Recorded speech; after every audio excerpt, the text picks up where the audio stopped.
Happy Tulip Tuesday. This is the day we share timely tips for the tulip tribe. Today, talking about bows. People are decorating their homes more than they have in years, so they're spending more time at home.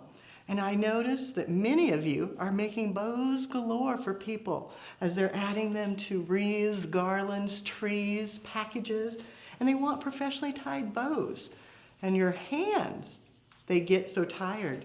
Well, today's tip, let's talk about tying bows just for a second. You all know how to do that, so I'm not going to teach you a bow tying, but when it comes down to the wiring, that's where your hand gets so tired when it's twisting that wire. And if you've got any arthritis or any hand weakness, it can be pretty tricky. So what I have found, once you get your bow assembled, just like so, go ahead and cut it off. Then take your wire, wrap it around, bring it to the back, and then where you start twisting and it hurts, just twist once, then stop. Then rather than twisting anymore, wind, just like you're winding it down, and it tightens.